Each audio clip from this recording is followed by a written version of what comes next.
Bienvenidos una vez más al conversatorio. El día de hoy, como ustedes saben, tenemos un tema muy interesante y como siempre, panelistas de lujo, los cuales nos van a acompañar y nos van a compartir un poco de sus experiencias que han tenido en relación al tema.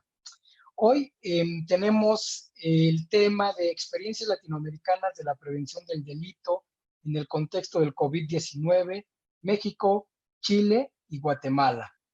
Como ustedes saben, hemos estado viniendo ya observando cómo el COVID se ha convertido en todo un fenómeno social. Al principio de la pandemia, cuando apenas teníamos unos 2, 3 días de esta emergencia, pues pareciera ser que pues iba a pasar algo similar como en el 2009 con la pandemia H1N1. Sin embargo, poco a poco se fueron extendiendo las medidas, se fue extendiendo el tiempo. Ahora ya la cuarentena ya pasó, ya no estamos en cuarentena, tenemos muchos días más y esto ha agudizado el cambio en la dinámica social. Por supuesto, al cambio de la dinámica social, pues también vienen cambios en otras esferas de la vida. Hoy el fortalecimiento de las nuevas tecnologías, por ejemplo, el famoso home office que todo el mundo estamos haciendo, esto que estamos haciendo ahorita en estos momentos de los webinars, de los seminarios en línea. Es decir, el COVID nos ha obligado a generar una dinámica distinta y conforme vaya pasando el tiempo, esta dinámica será cada vez más distanciada a lo que conocíamos antes como relaciones sociales, digamos, cara a cara. Hay incluso filósofos como Agamben que han disertado acerca de los cambios que han tenido en los estudiantes universitarios, cuál es el impacto que ha tenido en diferentes esferas de la vida. En esta ocasión estamos mirando precisamente cómo ha impactado en el tema de la seguridad, específicamente en el tema de prevención del delito. Como ustedes saben, en México se ha ido poco a poco desmantelando la política de prevención del delito.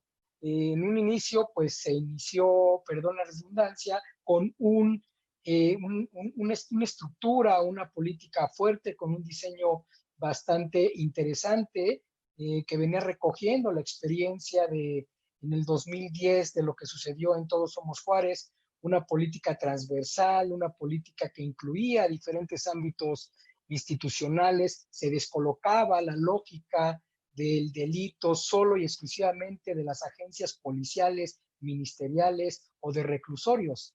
Entonces, se trajo a colación la importancia de las instituciones sociales, de las instituciones que se dedican a la gestión económica, en fin. Poco a poco se ha ido desmantelando esa lógica. Lamentablemente hoy tenemos una política de prevención del delito endeble. El Secretariado Ejecutivo del Sistema Nacional de Seguridad Pública ha tratado de fortalecer estas dinámicas de prevención del delito, creando una metodología única para que todos los estados y los municipios puedan tener una misma orientación. Sin embargo, bueno, pues esperemos que estos esfuerzos no se queden pues en la pluma, en las buenas intenciones. Hoy, como les comentaba, tenemos panelistas de lujo que nos van a compartir cuáles ha sido su experiencia en torno a la prevención del delito y principalmente en el contexto del COVID-19. Entonces, vamos a iniciar con nuestro conversatorio. En primer momento tendremos la participación de Alejandra Mojor de Yalta. Ella es licenciada en Sociología por la Universidad de Chile, magíster en Ciencias Políticas por la Universidad de Chile y actualmente es investigadora del Centro de Estudios de la Universidad de Chile. Alejandra, buenas tardes. Inicialmente yo les planteaba a ustedes pues el panorama que tenemos de la prevención del delito en México. Yo quiero iniciar con una pregunta para que podamos abrir este diálogo entre nosotros y entre la audiencia. La pregunta es, ¿cuál es el impacto que ha tenido la emergencia sanitaria COVID-19 en la prevención del delito? Sabemos que ya el COVID ha funcionado como una especie de acelerador o como una especie de catalizador de viejos problemas. hacía yo una metáfora de cómo pues realmente el COVID no es el que mata, sino lo que mata, digamos, son las enfermedades previas que tiene el paciente, la persona. Me parece que algo parecido pudiera estar pasando en la prevención del delito. ¿Cuál es tu experiencia en Chile? ¿Cómo se vive la experiencia del COVID-19 en relación a la prevención del delito? Alejandra, por favor. Hola, muchas gracias Daniel, buenas noches con todos, con todas, colegas, un gusto compartir con ustedes, muchas gracias por la invitación. A lo que van a ser probablemente las primeras de muchas necesarias reflexiones sobre cómo vamos a enfrentarnos este cambio que tú señalas, Daniel, no solo de las dinámicas sociales, sino de probablemente la mayoría de las cosas que pudiéramos imaginar. Creo que es difícil comenzar a dar respuestas sólidas, contundentes. Creo que podemos empezar a visorar ciertas señales. En el caso chileno, quiero relevar dos ámbitos. Se podrían decir muchas cosas, como decía mi tata, pero quiero quedarme con dos ideas importantes. Primero, se requiere poner en contexto la situación chilena, como seguramente muchos habrán en su momento tenido conocimiento. En octubre recién del año pasado, el 18 de octubre, hay un estallido social, un llamado multitudinario, se colmaron las calles en un reclamo de justicia social, finalmente, para hacer una síntesis respecto de todas las demandas. Y esto genera un clima político y genera un clima en materia de seguridad que se ha venido estructurando desde octubre a la fecha, 7 meses aproximadamente, como una respuesta del aparato del Estado chileno a través de un incremento de los mecanismos de control. Se ha volcado al fortalecimiento de su aparato represivo, principalmente motivado por este contexto político-social, ¿verdad? Entonces, cuando llega el COVID, primero sirve como paño frío al estallido social.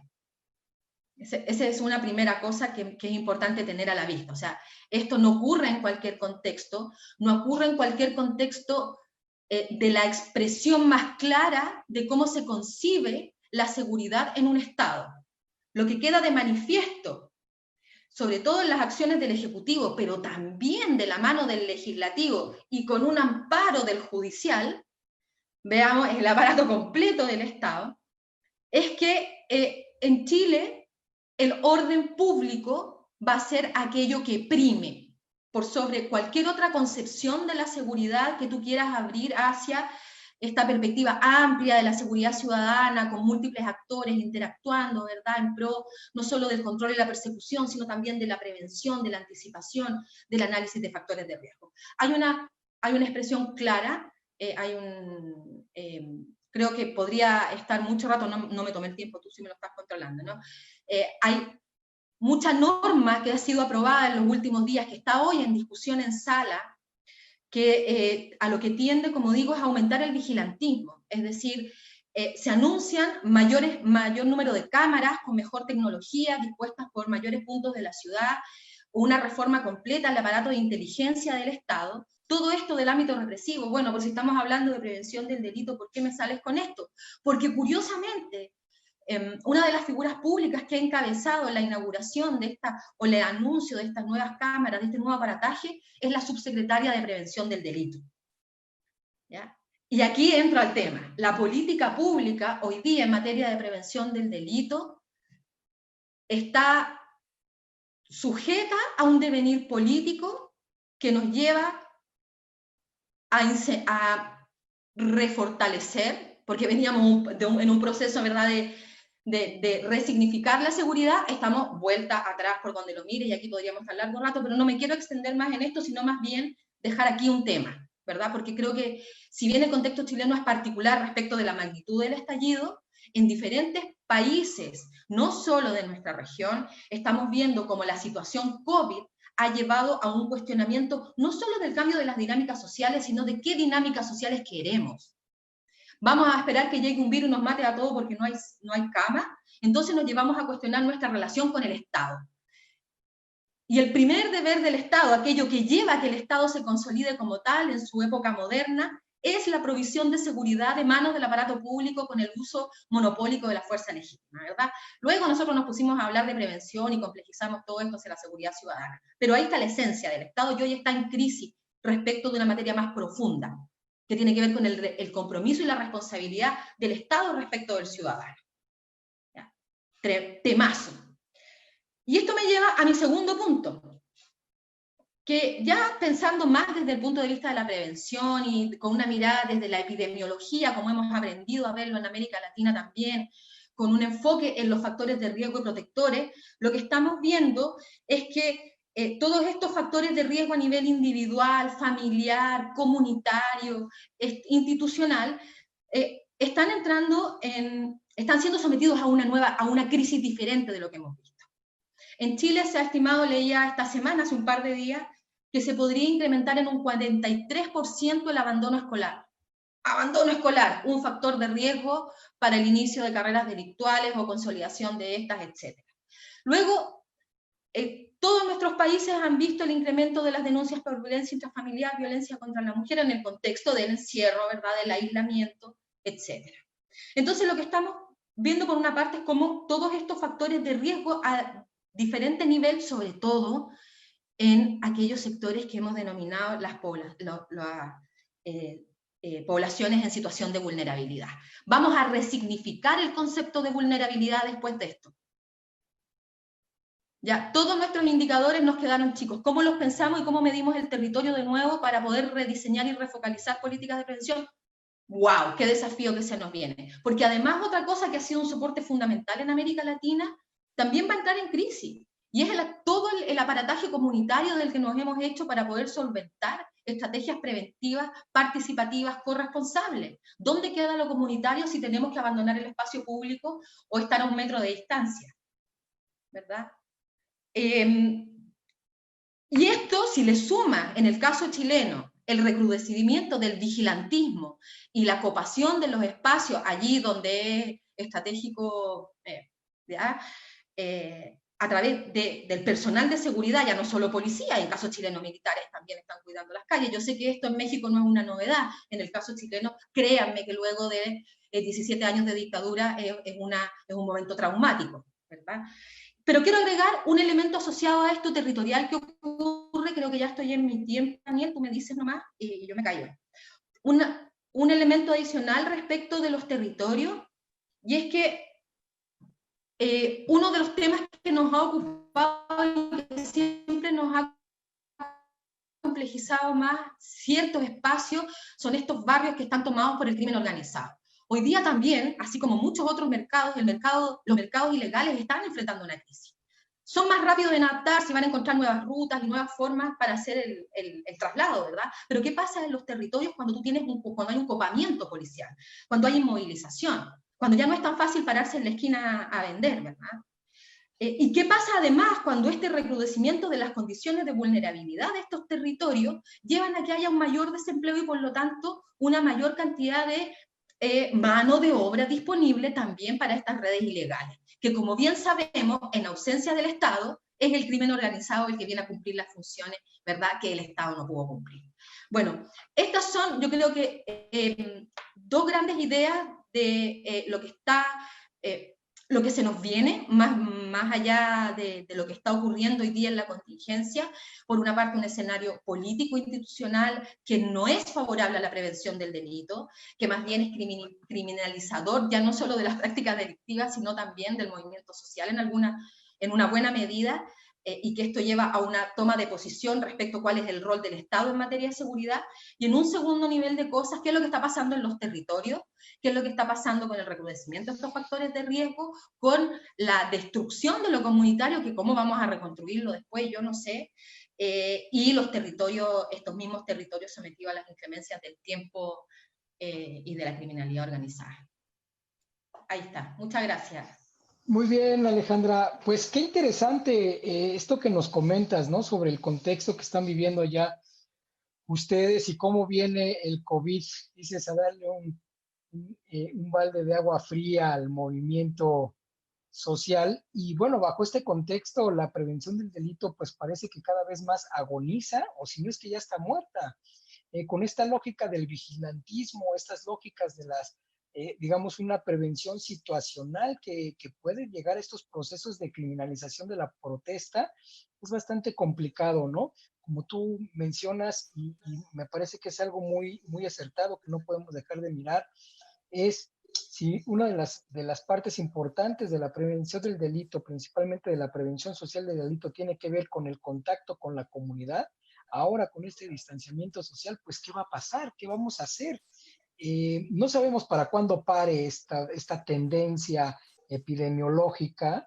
De aquí a que salga una vacuna, pues no sabemos qué tiempo será, y mientras tanto, pues tendremos que aprender a vivir con el COVID-19. Y la pregunta es, ¿cómo le vamos a hacer lo que hemos implementado, políticas de prevención del delito en campo, para poder resguardar esa dinámica social? ¿O se va a morir esa parte? ¿Cómo vamos a trabajar? Qué interesante. Eh, Muchas gracias, Alejandra. Ahora regresaremos en esta ronda de preguntas y de intercambio. Ahora le vamos a dar la palabra a Axel Romero García. Él es licenciado en Ciencias Jurídicas y Sociales por la Universidad Rafael Landívar.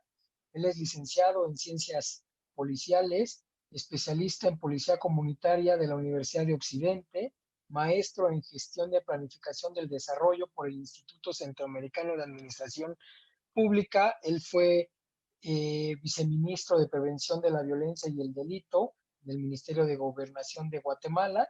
Y bueno, actualmente él es consultor independiente.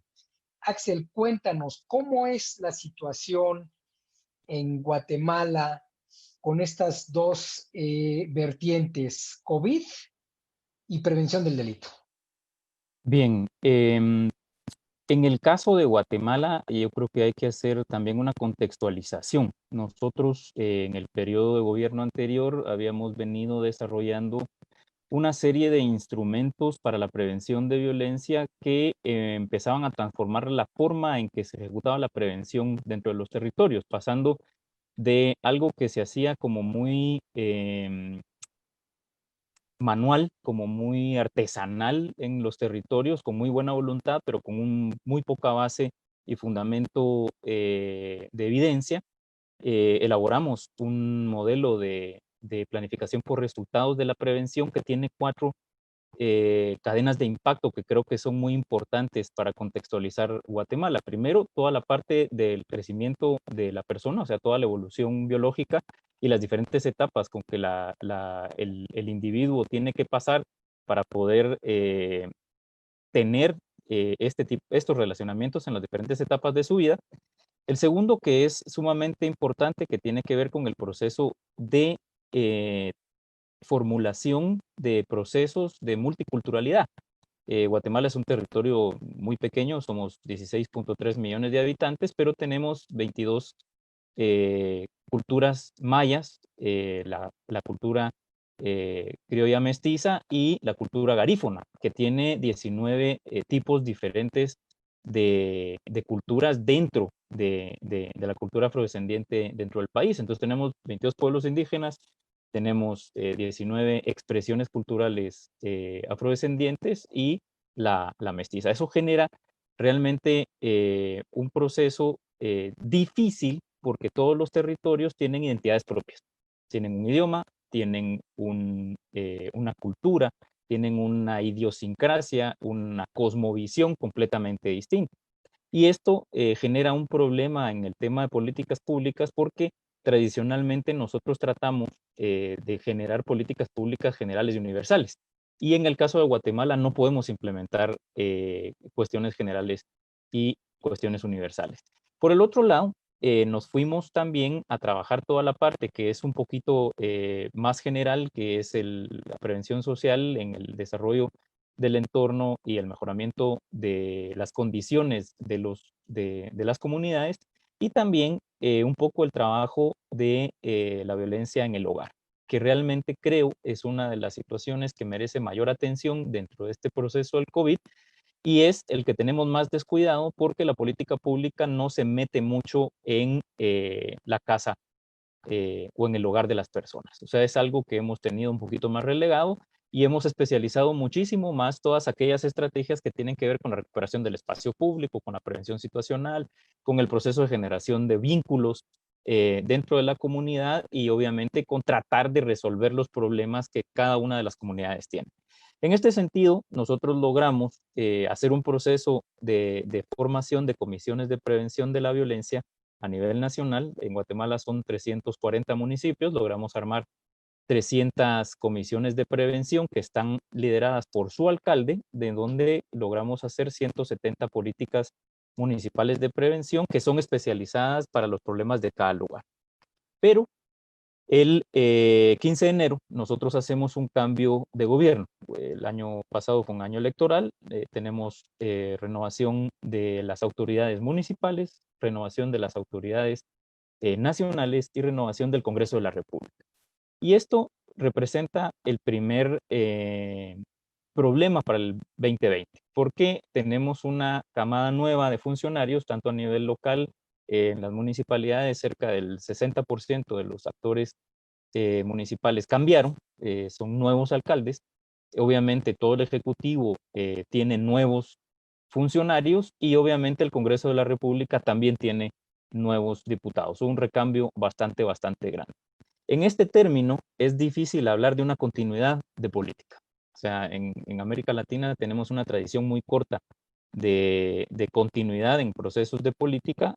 Son pocos los países que han sabido mantener una política de seguridad estable y cambia en el caso de Guatemala prácticamente la política con cada una de las personas que asume la cartera de gobernación. Y esto sí representa un problema, independientemente de las buenas voluntades que pueda tener el nuevo funcionario, va a tener un periodo de gracia en donde va a aprender cómo hacer el proceso de gestión pública, porque nunca ha sido funcionario, y posteriormente empezar a trabajar las agendas que dentro de su propia perspectiva vaya a desarrollar.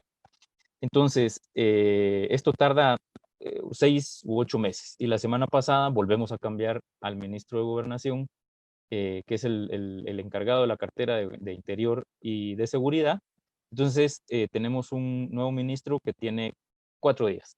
Y esto representa un problema bastante serio, con una nueva cúpula de policía, con nuevos alcaldes, etcétera, etcétera.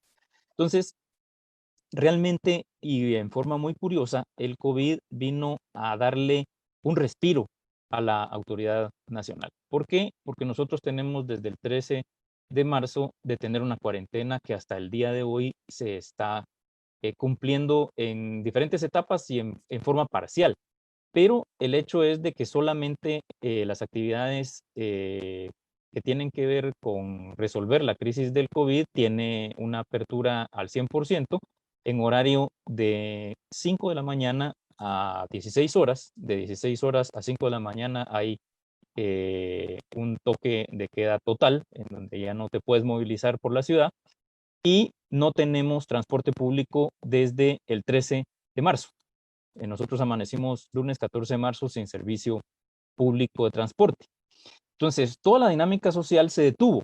¿Y qué es lo que pasa? Si tú detienes la dinámica social, detienes el relacionamiento, detienes el transporte público, tus índices empiezan a bajar. Entonces, lo que nosotros estamos teniendo en Guatemala es una falsa percepción de que la criminalidad viene para abajo. Obviamente, uno de los aspectos que más le aflige al ciudadano es el robo de calle, o sea, que le roben la computadora, que le roben el teléfono, que le roben la billetera en el transporte público, pero eso se terminó. O sea, prácticamente lo que eran las extorsiones al transporte público, los robos, el carterismo, eso se terminó. Entonces nuestra estadística se fue hacia el suelo. Y lo que se ha mantenido dentro del aspecto criminal constante y permanente, y de repente un poquito a la alza, es precisamente lo que sucede con la extorsión y el sistema penitenciario. Porque esta es otra esfera en el ámbito de lo criminal que continúa funcionando independientemente de que exista o no exista la movilidad de las personas. Entonces, prácticamente todo el horario que la gente tenía para poder convivir, ahora lo tiene que tener adentro de su hogar. No tiene transporte público y por lo tanto nuestros indicadores se mantienen muy bajos, o sea, los homicidios han bajado muchísimo. Estamos hablando de que actualmente en Guatemala tenemos alrededor de 19 homicidios por cada 100.000 habitantes. En uno de los países que tradicionalmente, el Triángulo Norte de Centroamérica, habían mantenido los indicadores más altos. Y esto porque hay una alta carga de delito que tiene que ver con el relacionamiento de las personas. Entonces, a mí lo que me preocupa, muy sinceramente, es qué va a pasar el día que la economía se abra y qué va a pasar el día que el transporte público vuelva a funcionar. Porque en este momento, estamos teniendo un proceso, por ejemplo, de cierre de empresas. Va a haber, hay alrededor de 120.000 plazas laborales que fueron suspendidas porque los empresarios ya no pudieron seguir pagando sus empleados. Esto es en la parte formal, o sea que hay un registro de cerca de 120.000 personas que se quedaron sin trabajo durante estos meses. Ya estamos hablando del 13 de marzo, ahorita casi 3 meses de una crisis que nos está metiendo en un problema de crisis económica. Entonces, ¿qué va a pasar el día? Y algunos hablan de que el 15 de junio empieza la activación económica. Entonces, ante el cambio de nuevas autoridades, un nuevo ministro de hace 4 días, obviamente no existen políticas en este momento ni orientaciones a los alcaldes, que en este momento su preocupación más grande es ver cómo le dan de comer a la gente que les llega a pedir comida a sus municipalidades para tratar de paliar la crisis del COVID. ¿Qué va a pasar el día que la gente empiece a trabajar, que empiece a fluir el dinero y que empiece otra vez la actividad de relacionamiento entre las personas en las comunidades, cuando se liberen los horarios? Y obviamente, ¿qué va a pasar con esto? En el tema de prevención, pues obviamente el Triángulo Norte de Centroamérica está teniendo un cambio de prioridad en cuanto al trabajo en materia de seguridad. La Agenda del Norte obviamente nos coloca en una necesidad de trabajar a favor de limitar la migración hacia Estados Unidos, y prácticamente la prevención que se venía sosteniendo con fondos de cooperación internacional ha dejado de tener ese apoyo, porque ahora la prioridad es la migración ilegal hacia Estados Unidos. Y uno de los problemas que nosotros tenemos en prevención, que es un problema creo que sostenido, y ahí de repente con los compañeros podemos platicar, es que es muy difícil demostrar los resultados de la prevención, porque nuestro trabajo es hacer que las cosas no pasen, y cuando las cosas no pasan no entran a un registro. Entonces, ¿de qué estamos hablando cuando nosotros decimos que las estrategias de prevención fueron efectivas si no tenemos, en la mayoría de los casos, o por lo menos en Guatemala, evidencia que nos diga que la acción estuvo buena o no? Y el tener esta evidencia es precisamente lo que hace conseguir fondos nacionales o internacionales para poder trabajar el tema de prevención. Y si ahorita desarticulamos, si ahorita tenemos una sensación de que la criminalidad está bien, llegamos a 18 homicidios, 19 homicidios por cada 100.000 habitantes, cuando se abra la economía, ¿qué es lo que va a suceder? Y de esto no está hablando ahorita absolutamente nadie. Y encima de todo tenemos un problema de gobernanza y de gobernabilidad que está sucediendo ahorita en el país. Hace aproximadamente unos 22 días tuvimos un problema en donde las comunidades indígenas, que son las que dependen al 100% del agro, se les prohibió la entrada de sus mercaderías a la ciudad para poder hacer el proceso de compra y venta de alimentos. ¿Por qué? Porque se hizo una restricción durante el fin de semana que no podía movilizarse la gente. Entonces, la gente entre los territorios empezó a tener una resistencia a las políticas que emanan del centro, de la capital. Y esto ha generado ciertos problemas porque hay ciertas autoridades locales que empiezan a tomar decisiones por su cuenta. ¿Por qué? Porque no se ve reflejada su necesidad en las orientaciones de política nacional, porque no se ven reflejados en las ayudas que el gobierno está dando a la comunidad para poder paliar el tema de la crisis, y se ve una severa situación en donde empieza a cuestionarse si realmente la autoridad nacional está velando por todos los ciudadanos o está preocupado en donde se encuentra el foco del COVID, que es el centro del área metropolitana de Guatemala. Y, por ejemplo, a eso sumamos, dentro de este problema, que hace 2 días fue muerto, quemado vivo, un sacerdote maya indígena en el área de Petén, que es el área norte del país, por una comunidad protestante que lo acusa de ser brujo. Entonces, hay una movilización de sentimientos también un poco em, con el tema este de Black Lives Matters, ¿no? Que se ve en Estados Unidos, en donde el tema del racismo se empieza otra vez a florecer. Y en Guatemala tenemos el caso de un sacerdote indígena que es quemado vivo por brujo. Y esto ha traído en el escenario político nacional una serie de reflexiones que nos dice qué estamos entonces haciendo para el respeto de las culturas, para el respeto de las diferentes idiosincrasias, y nos refleja un proceso de peligro que puede suceder en el momento en que las comunidades se sientan abandonadas por la metrópoli, en el momento en que ya no haya capacidad para poder seguir costeando la manutención, y en el momento en que se vuelva a abrir la economía, en donde las economías criminales pueden tener un crecimiento muchísimo más rápido que la recuperación económica del país.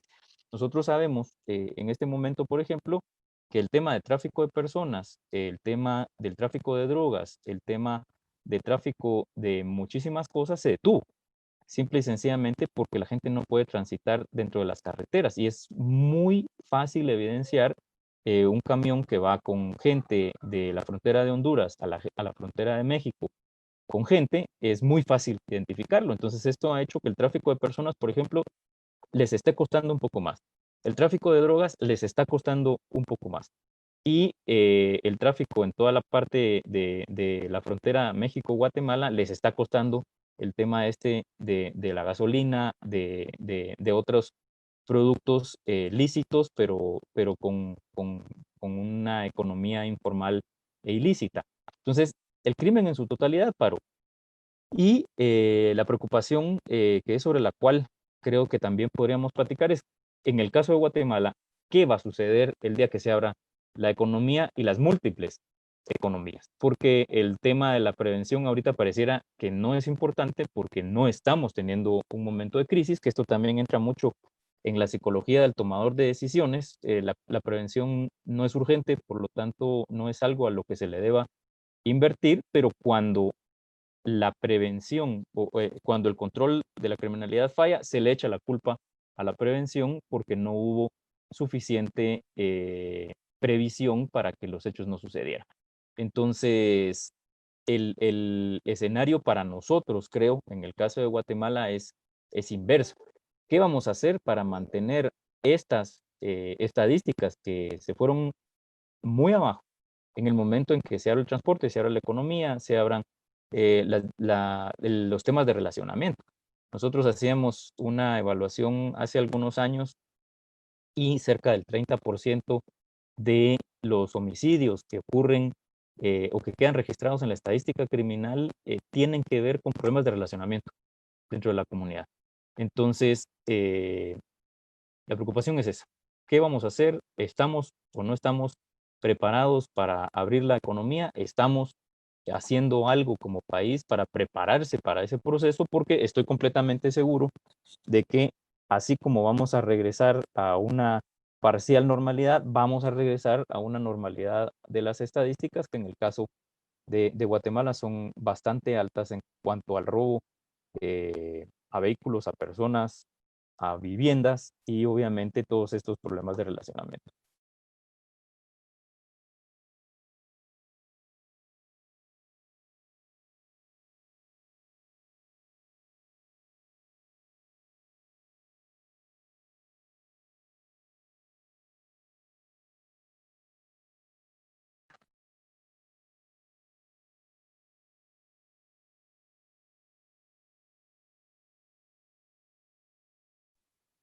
Perdón.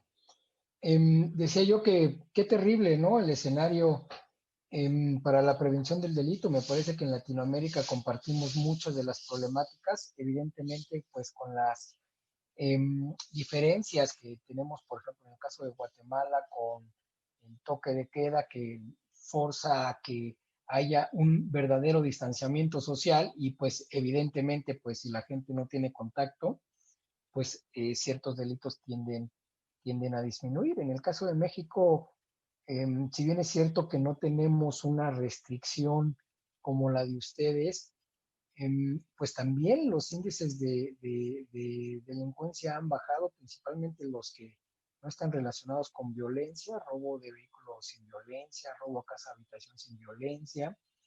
Pero pues la pregunta, como dices, Axel, es ¿qué va a pasar cuando esto se restablezca? Y bueno, estoy pensando en la experiencia que tienen ustedes, de que tienen un funcionario de 4 días, que pues sucede lo mismo aquí en México, esta falta de continuidad echa a perder los avances que ha hecho una administración.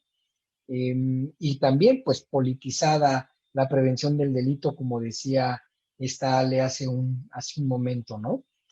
A nosotros nos ha tocado ver cómo pues más o menos funcionarios llevado algunas políticas, algunas directrices y en un poco tiempo ya cambiaron con 2, 3, 4 personas que pues van aprendiendo con base al ensayo y el error y bueno, pues los resultados son catastróficos. Pero bueno, muchas gracias, Axel.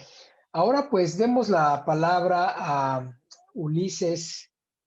Él Ulises es profesor investigador de IECRIM. Él es licenciado en Sociología por la UNAM, maestro en Criminología por el Instituto Nacional de Ciencias Penales. Ulises, cuéntanos, ¿tú cómo miras la panorama de la prevención del delito en México bajo el contexto de la emergencia sanitaria COVID-19? Bueno, quiero agradecer a todos por la invitación, quiero agradecer a Joaquín y sobre todo agradecer también a los colegas que están el día de hoy. Es un gusto enorme para mí contar con una charla con expertos profesionales y de gran calidad humana sobre todo. Muchas gracias. Creo que hay cosas que unifican los criterios. Yo voy escuchando a mis colegas y de repente pareciera ser que el escenario latinoamericano está generando una tendencia de mayor violencia, una tendencia de mayor vigilantismo, ¿no? De mayor control social. Y sí me quedo pensando con la pregunta que hace si la prevención está en decadencia o qué va a pasar, ¿no? Lo primero que quiero analizar y que es importante y que he visto a lo largo de la poca experiencia que tengo es cuál es la lógica, la racionalidad gubernamental con respecto a la prevención. Afortunadamente no en todos los casos, pero he notado en diferentes lugares que hay una lógica de prevención en función de la reacción. Es una prevención, como ya lo decía Axel, es una prevención reactiva, que no anticipa la violencia, que no es reactiva y que sigue planteando paradigmas tradicionales acerca de un paradigma de la criminalidad. Es lógico y es entendible que la prevención está ligada íntimamente a la visión de la justicia penal, ¿no? Y que la criminología ha ayudado, digamos, o ha coadyuvado a reforzar ciertos paradigmas que me parece que en algunos casos han sido visiones total y absolutamente positivistas. Para muestra, y eso se refleja, digamos, en que si bien es cierto, ha habido muchos micros ejercicios y muchos programas y acciones de prevención por parte de diferentes actores federales, estatales, municipales, de organismos de la sociedad civil, los organismos de la sociedad civil han permeado mucho la prevención en muchos países. Me parece que sigue habiendo ciertos discursos y ciertos paradigmas que permean la lógica de prevención. Y entonces, en ese sentido, ¿y por qué lo digo? Porque se siguen repitiendo ciertos esquemas. Como bien lo dijo Axel, es difícil medir los resultados de la prevención porque estamos ante personas, ante situaciones que todo el tiempo están modificándose, cambiando. Los resultados pueden ser buenos en un periodo, pero pueden terminar por algún suceso externo, etc. Y hay factores que están empezando a determinar de mayor manera la lógica de la violencia. Yo dudo, y para muestra basta un botón, por ejemplo, el periodo del presidente anterior, anunciaron como muy platillo, digamos, el Programa Nacional de Prevención, ¿no? Y y duró solo 4 años. Al cuarto año quitaron todo el presupuesto para prevención. Es decir, eso refleja un poco cuál es la visión de los diferentes gobiernos con respecto a la prevención, ¿no? Actualmente el gobierno, digamos, en abril, si no mal recuerdo, dijo que el secretario ejecutivo dijo que iban a recortar el presupuesto, que el presupuesto se iba a utilizar para dar material, digamos, a agentes policiales y a diferentes órganos para la contingencia, ¿no? Para que tuvieran mejor, y eso no está mal, digamos, en cierto sentido. Lo que me deja pensando es cuál es la prioridad de los gobiernos acerca de la prevención. Pero en principio la lógica y el paradigma, si pensamos que la lógica y el paradigma es reactivo, ¿no? Y basado en esta visión de reaccionar ante las cifras delictivas, pues entonces, pues es difícil, digamos, hacer una proyección en ese sentido, ¿no? Nada más para tener datos así rápidos y simples, de 2006 a 2019, aproximadamente hubo 61,000 personas desaparecidas en México, ¿no? Se habla que hay 250,000 personas, homicidios de 2006 a 2018. Pero más allá de las cifras, porque a veces las cifras, como bien lo dijo Axel, a veces reflejan cierta realidad o no. La realidad que reflejó el COVID me parece que, sobre todo, generó una manifestación de cuáles son los problemas estructurales, de violencias estructurales, de violencias simbólicas, de violencias invisibles, diría Galtung, que, que están presentes y que permean no solo la delictividad, sino también delimita, digamos, todas las violencias que se dan de manera cotidiana y que permean esta, o sea, yo no estoy de acuerdo con la idea de la nueva normalidad, me parece que a nivel de seguridad y prevención, cada vez, cada tiempo y cada administración, la gente, la sociedad tiene que irse adaptando a la normalidad de tener que padecer y ser víctimas de diferentes formas de violencia cada vez más altas. Y en ese sentido, digamos, el discurso de la prevención sigue siendo en función de las denuncias, es decir, no toman en cuenta los problemas reales de la sociedad, etc., etc., ¿no? Que eso ya lo sabemos, ¿no? Pero en ese sentido, digamos que hay un problema que yo veo que mostró el COVID. Uno de los problemas en México que se mostró claramente fue el aumento de denuncias por violencia familiar. Independientemente de las cifras, pero que sí son importantes, digamos, el 74.2%, según datos del secretario ejecutivo, nos indican que hubo, por ejemplo, 32,000 de enero a abril, hubo 33,240 denuncias por violencia familiar, de las cuales 74% fueron por violencia familiar. Eso ¿qué nos muestra esos datos? Nos muestran claramente cuál es la problemática de las problemáticas que tendría o que tiene que atender en esencia la prevención. Es decir, diferentes formas, lo que habías dicho, Daniel, el robo de autos, hay muchas situaciones delictivas que no se saben, y no solo delictivas, sino también de violencia que no se perciben. Un problema grande en América Latina me parece es que la violencia de género, la violencia en las familias, la violencia de género me parece que es uno de los problemas que hay que atender como orden prioritario por los diferentes gobiernos y que no se ha tomado en cuenta. Ahora bien, un poco retomando lo que decía Alejandra, me parece que voy a retomar un concepto de David Garland que él habla del sinóptico.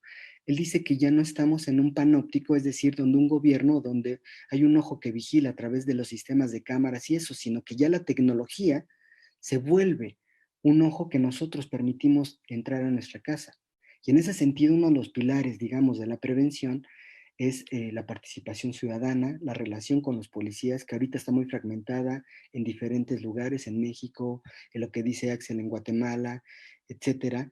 Y entonces, digamos que de alguna manera estamos entendiendo de diferente forma la situación que está imperando. Es más, o sea, a lo que me estoy refiriendo es que la realidad está rebasando, la realidad está rebasada por el discurso gubernamental. Es decir, mientras estamos haciendo o viendo una apología del delito por los medios masivos de comunicación, vamos viendo cómo el crimen organizado ya está transformando la vida cotidiana de diferentes lugares, como bien lo dijeron mis compañeros, y además hay varias formas de violencia, se sigue hablando de prevención primaria, secundaria y terciaria como si fueran, digamos, cajas en donde tienen que embonar ciertos modelos o ciertos patrones. Lo que me preocupa a mí en cierto sentido es que tenemos que repensar un poco la prevención. Esta idea del sinóptico me parece muy interesante, ¿no?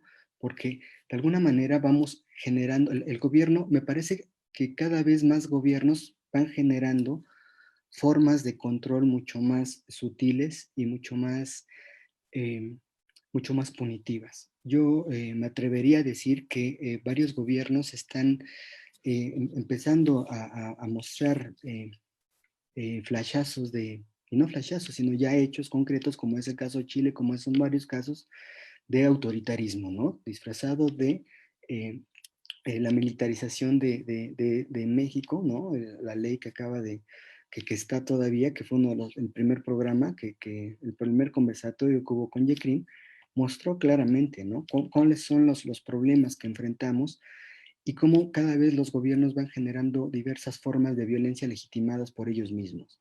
Entonces, en ese sentido, digamos, la prevención me parece que deja muchos cuestionamientos. A mí me preocupa mucho, por ejemplo, lo que bien decían, uno de los pilares de la prevención es el acercamiento y la participación de los ciudadanos, buena o mala o regular o lo que sea, pero la participación de los ciudadanos en temas de seguridad es fundamental. Entonces, en este sentido, digamos, ¿cómo podemos generar prevención si aunado, digamos, a esta visión del miedo, este miedo que ha ido permeando, miedo a lo que decía Axel, a que te roben la cartera, que te roben todo esto, a que te secuestren, etcétera, a este miedo, digamos, a la seguridad, se le está aumentando, se le está agregando el miedo a ser contagiado. Pero eso me parece que se refleja a través de que no solo vamos a tener miedo al otro, sino también empezamos a generar miedo a nosotros mismos. Y ante el miedo, digamos, muchos elementos de participación, muchos elementos de acciones comunitarias y de un sentido de solidaridad se van difuminando. Entonces me parece que hay que repensar un poco cuál va a ser el escenario o cuál es el escenario. Yo no creo que haya nuevas normalidades, reitero. Creo que nos hemos adaptado a la normalidad de la violencia, vamos adaptando diversas formas de violencia a nuestra vida cotidiana y vamos generando estrategias y nos vamos acostumbrando como el día de hoy, estar frente a una cámara y en vez de abrazarnos, etcétera, ¿no? En vez de generar una charla de café, digamos, vamos generando otras formas.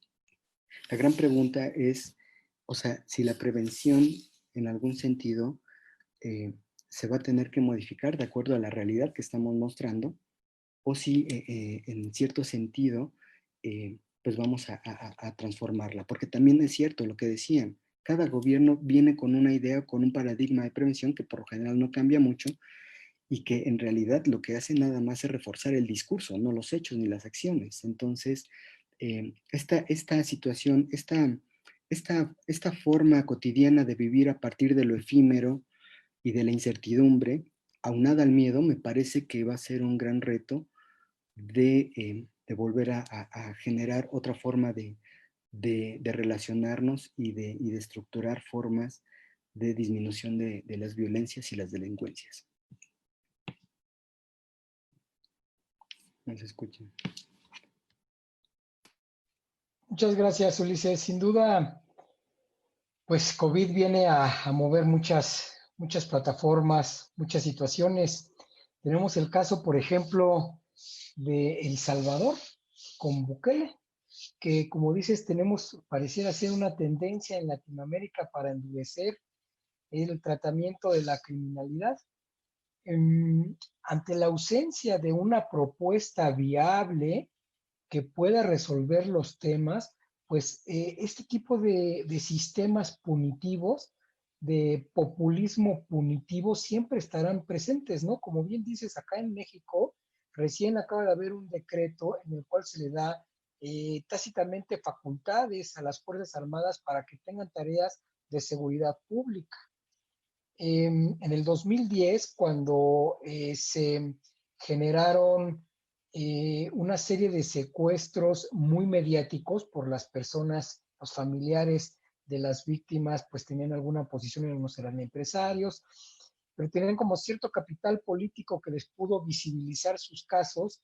Se creó una ley que tiene hoy una penalidad de las más altas, la Ley General para combatir y erradicar los delitos en materia de secuestro, que te marca hasta 160 años de prisión. Se ha discutido la intervención de comunicaciones desde el 2008, la figura del arraigo se sube a nivel constitucional. Hoy en este gobierno tenemos un ensanchamiento del Código Penal. Es decir, al final del día hay una política que se va endureciendo y la prevención del delito parece que cada vez más se va difuminando. Por eso yo al inicio de nuestra intervención precisamente planteaba este cuestionamiento al COVID como una especie de acelerador de problemas y haciendo una metáfora de cómo cuando una persona previamente tiene alguna enfermedad crónica, como puede ser la diabetes o la hipertensión, pues el COVID es prácticamente mortal. Entonces, ahora, cuando llega el COVID a la prevención del delito con sus viejos problemas, a ver si no también se nos muere la prevención del delito. Acá en México, eh, tenemos el secretario ejecutivo del Sistema Nacional de Seguridad Pública, que es ahora el encargado principal de llevar la política de prevención del delito.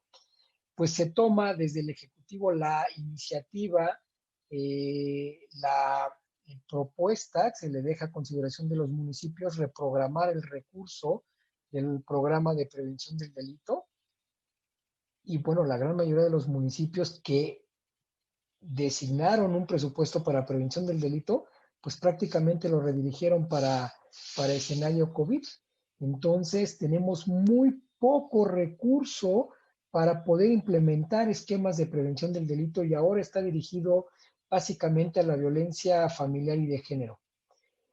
¿Qué sucede? Pues como ustedes saben, una política pública sin dinero, sin presupuesto, pues es una política pública muerta.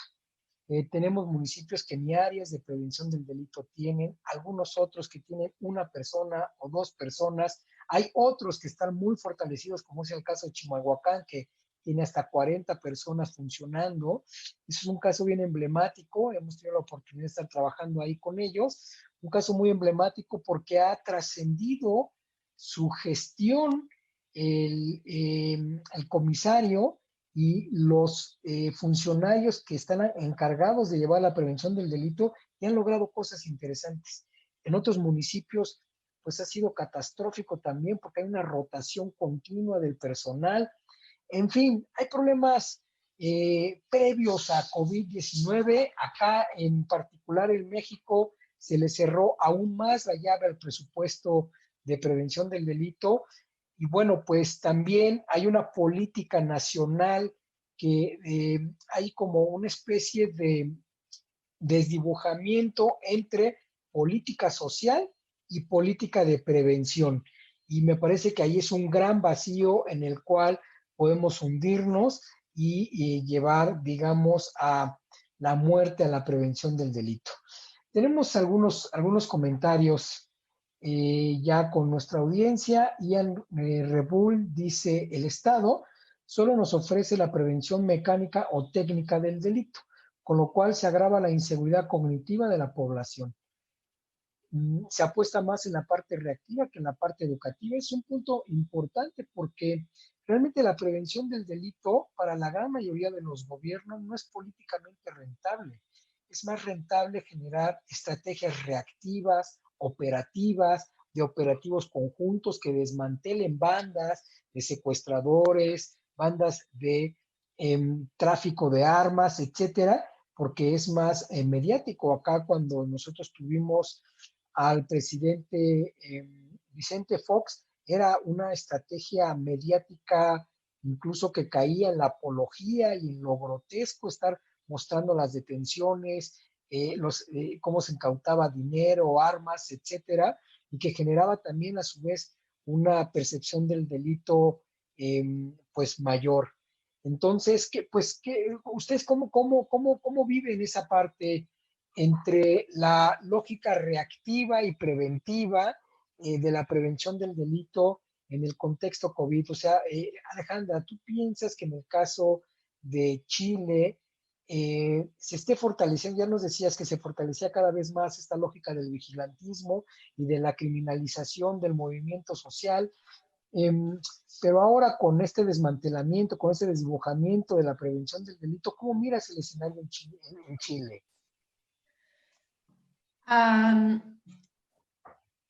Mire, yo tengo a ver, desde que empezamos con las políticas de seguridad ciudadana, un poco como anunciaba al principio, ha sido incorporar en las políticas de seguridad, que tienen una muy antigua data, la noción del trabajo anticipándose a los hechos, más allá del patrullaje disuasivo.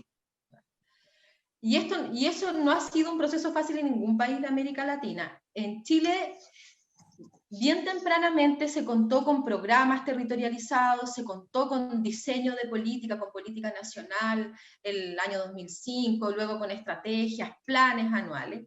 Pero uno puede ver una serie de continuidades y discontinuidades, como señalaban los colegas, ¿no? Entra un gobierno, sale el otro, este gobierno es de aquí. Y efectivamente hay creo que es bastante claro que dentro de los gobiernos progresistas tienden más a un trabajo preventivo, articulado, a darle un aparataje a la prevención, una relevancia y, por cierto, un presupuesto más significativo, mientras que los gobiernos más conservadores son, por cierto, más amigos del control, de la represión, de la persecución, y han tendido, en el caso chileno, en estas continuidades y descontinuidades, dos gobiernos de la coalición progresista de izquierda, un gobierno de derecha, otro de centro izquierda, otro de centro derecha.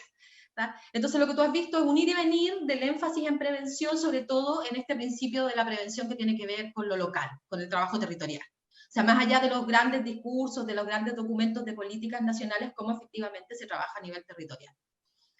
Eso yo creo que mezclado también con otra cosa que yo siento que está como en el planteamiento dando vuelta, que tiene que ver con, bueno, ¿qué es lo que hacemos cuando hacemos prevención? ¿Qué es lo que hacemos cuando focalizamos en poblaciones en situación de vulnerabilidad? Pensando sobre todo en los factores de riesgo cuando trabajamos en lo comunitario, que tiene que ver con esto que tú planteabas de la política social por un lado y las políticas de prevención. ¿Cuándo desde la prevención son una cosa y cuándo son otra? ¿Cuándo es el cumplimiento efectivo de la responsabilidad del Estado de garantizar derechos humanos, como el acceso, como la educación, la salud, ¿verdad?, etcétera, etcétera?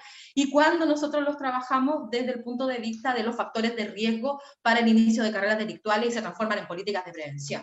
Y cuando hablamos de transversalización y coordinación de todo el aparato, ¿verdad?, creo que estamos un poco en ese juego de articulemos la política social, focalizando los recursos que son escasos allí en las poblaciones más vulnerables. Entonces, todo eso lo hemos puesto dentro de un marco teórico bien interesante. El panorama en Chile, ¿cómo se viene? Súper incierto. Estamos en un ciclo de la política en Chile ya desde el año 2018 conservador, que viene enfatizando el control, y a partir del 18 de octubre, como señalaba, esto ya es clarísimo. Y la prevención del delito estaba reducida a algunas líneas programáticas operadas desde el nivel central y ejecutadas territorialmente, ya con una ley sí que obliga a estas estructuras que menciona Axel, que existen también en Guatemala y que se han ido creando en toda América Latina, estos como consejos comunales presididos por el alcalde para darle este rol comunal. La verdad que también tiene una mirada bastante desde el control. Si bien lo preside el alcalde, el Carabineros cumple un rol importantísimo. Y si a eso le sumamos que en el contexto chileno hay una crisis de la legitimidad de las instituciones en general, pero por sobre todo de las instituciones de control, particularmente en Carabineros, que ya si tenía alguna poquita impronta comunitaria o preventiva mínima, ya definitivamente los sectores, no solo más populares, yo te digo, más bien transversalmente en la sociedad chilena, ya no tienen ninguna legitimidad. Menos la va a tener cuando quiera volver a juntarse a las juntas de vecinos, a rendir cuentas. Yo creo que hace aguas por todas partes. O sea, ya venía en una seria crisis producto del ciclo de gobierno, del énfasis, de lo que se hace, esto que te digo de que la subsecretaria de Prevención es la que encabeza la inauguración de las cámaras, ya te muestra dónde están puestas las fichas, ya te muestra hacia dónde está, pero creo que sobre todo de fondo aquí hay una discusión sobre el Estado. ¿Qué Estado? ¿Para qué? Pero bueno, esa es una discusión más grande, así que se la dejo a los colegas. Gracias. Ale, fíjense que es interesante mirar cómo, algo que decía Axel, ustedes han tenido un confinamiento más duro, en un reporte recién de la ONU, eh, describía cómo en los países que tienen mayor índice de homicidios dolosos, el confinamiento resultaba menos efectivo para controlar el homicidio. Y en el que tenía menos homicidios, el confinamiento ayudaba para tener mayor control del homicidio. Ponía el ejemplo de Italia y el ejemplo principalmente de Italia y de España. Aquí el tema es, pues, bajo la lógica, pues si la gente no está afuera, pues no haya nadie a quien robar. Pero pues el confinamiento también tiene una doble versión. Como en la proximidad social forzada, ¿no? Porque ahora tenemos que estar a fuerza en la casa, mantiene en un constante temor a las mujeres. Acá pasa algo muy extraño en México. Los registros de violencia de género, los registros de violencia de feminicidio, perdón, los registros de feminicidio, de violencia familiar, han disminuido. Y las llamadas 911 también han disminuido. Entonces, en primer momento dices, pues, o sea, no hay lógica entre la hipótesis de que ahora las mujeres están más tiempo en casa y entonces son mayormente violentadas. Lo que presupone, lo que esto nos lleva a un análisis es mirar, pues, que al final del día estamos frente a un dato institucionalizado, un registro de un hecho, pero eso no quiere decir que la violencia no exista, sino que más bien que no está siendo registrada. Y esto entonces cobra relevancia y se abren otras hipótesis. Entonces, ¿por qué las mujeres no están ahora llamando al 911 o están denunciando? Pues pareciera ser obvio, pero pues con el agresor allá a un lado y la misma ONU lo reconoce, pues cómo van a llamar van a tomar el teléfono y hablarle allá enfrente del agresor, cuando por ejemplo hay una casa en donde tiene 3 familias. Entonces que prácticamente el hacinamiento pues genera mucho más problemas y es muy difícil las pedidas de auxilio. Entonces, bajo este tenor, una vez más, el COVID empieza a visibilizar estos viejos problemas que pues los habíamos dejado de mirar para poder responder a estas preguntas sobre cómo hacer prevención bajo estas condiciones. Ulises, cuéntanos un poco, ¿cómo tú has vivido la prevención del delito? ¿Cuáles son los retos que tú consideras tiene México, además de lo que ya hemos platicado, frente al COVID? ¿Cómo miras la prevención frente al COVID? Las instituciones, gobernación, tú trabajaste mucho por Pronapred también. Entonces, ¿cuál es el papel que tiene gobernación ahora? ¿Cuál es el papel que tiene el secretariado ejecutivo? Cuéntanos, ¿cuál es tu perspectiva? Yo creo que es bien importante que el gobierno replantee su prioridad. O sea, es necesario que el gobierno tome como prioritario el tema de la prevención. O sea, pero que lo tome de una manera seria. Alguna vez hablé con Alejandra, alguna vez platicábamos Alejandra y yo, de que no hay suficientes documentos que muestren, digamos, los programas, los errores, los aciertos, etcétera. Si bien es cierto que hay varias organizaciones, el CESC es uno, la Unión Europea, el BID, etcétera, han generado ciertos documentos que muestran prácticas sobresalientes y algunos resultados. Hace falta mucho tener información y tener un sistema que recopile la información y que dé cuenta de cuáles han sido algunas estrategias que han ayudado en cierto tiempo, qué ayuda, digamos, en ese sentido, pero sobre todo que deje de homologar, digamos, los problemas de una comunidad como si fueran los problemas de todas las comunidades. Por ejemplo, los diagnósticos participativos. Hay un problema con los diagnósticos participativos, me parece, porque a veces son tomados en cuenta o son realizados, son machotes, no sé cómo decirlo, son formatos que se siguen sin entender la lógica de una comunidad. Yo no me imagino, por ejemplo, en el Limón, en Guatemala, en Axel, ¿no?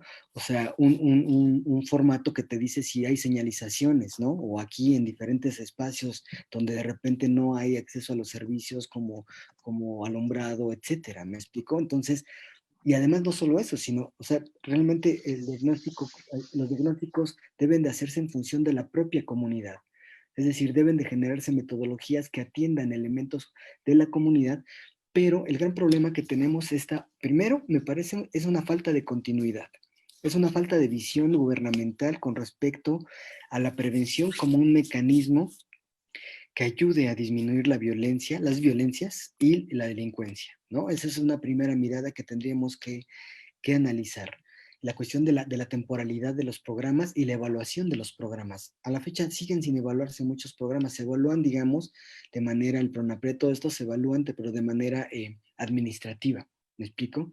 No se alcanzan, porque además, como dice Axel, es difícil ver resultados reales, analizar los resultados, porque las comunidades tienen una lógica y una dinámica diferente.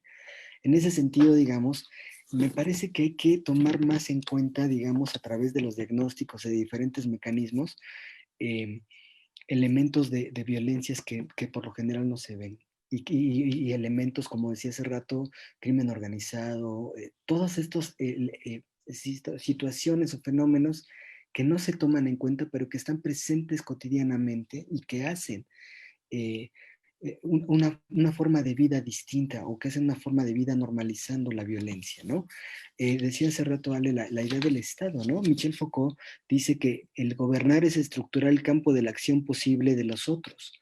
Y la acción posible de los otros está en función de una visión de control social, de una visión reactiva, de una visión del ámbito judicial, no del ámbito de las violencias, no del ámbito cualitativo, etcétera. Entonces, la temporalidad es un elemento, tomar en cuenta las realidades de las comunidades a donde se vaya a ir. Muchos de los problemas para la implementación de los proyectos es que los diagnósticos que se hacen a nivel de gobierno están en función del índice de homicidio y no de muchas situaciones que se dan de manera cotidiana, lo que decías hace rato, ¿no? O sea, se analizan los hechos, no se analizan las realidades. Y por otro lado, digamos, la participación de las ONGs, porque si bien es cierto que hay ONGs que hacen y que realizan, ¿no?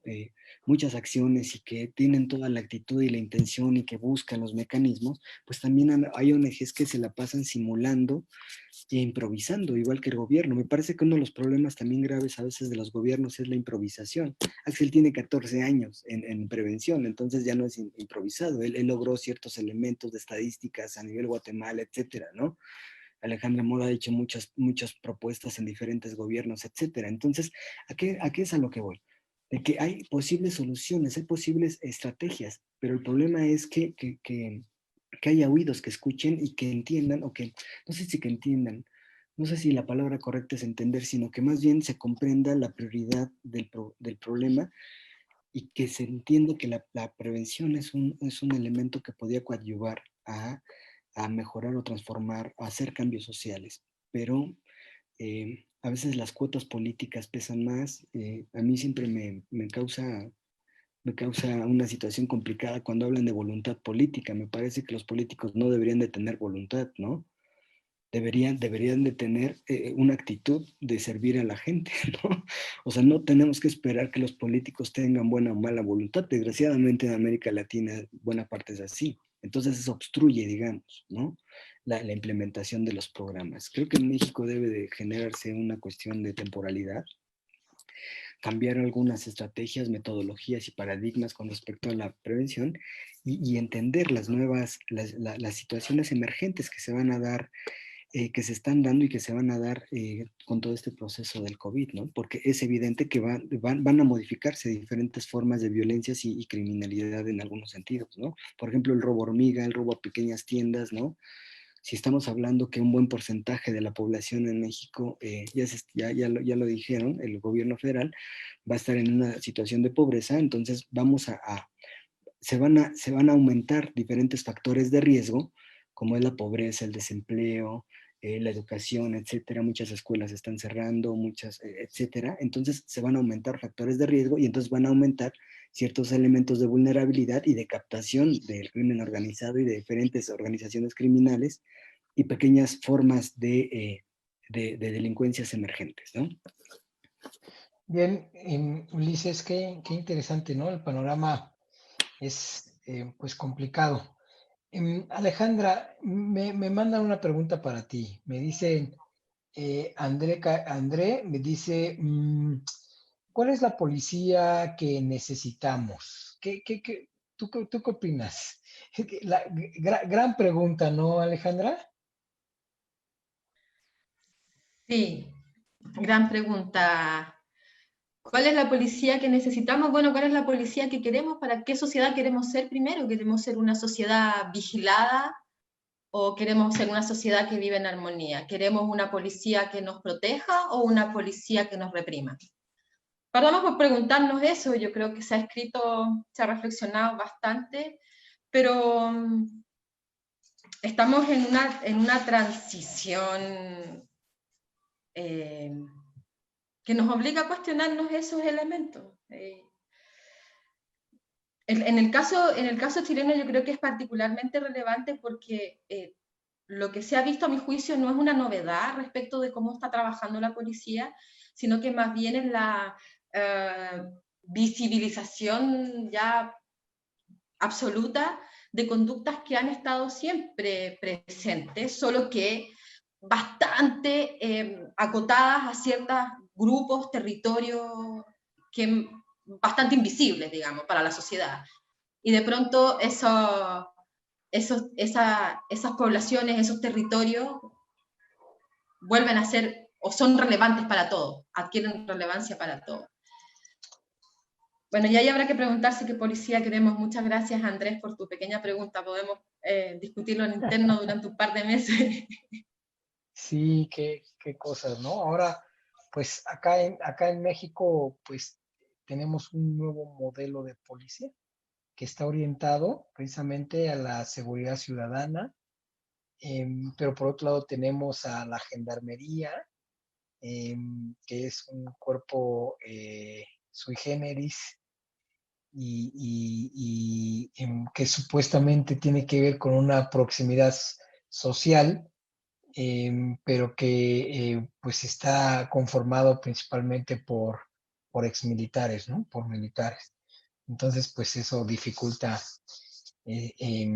pues gran parte de los procesos. Nos dice Néstor Córdoba, haciendo un comentario, podría ser de prioridad enfatizar la prevención del delito en menores, ya que el índice delictivo es un poco alto y la delincuencia organizada cada vez más busca estos perfiles de chicos vulnerables con problemas tanto familiares y económicos, y como lo explicaban los expertos en temas de violencia familiar, que relativamente en estos tiempos van en aumento.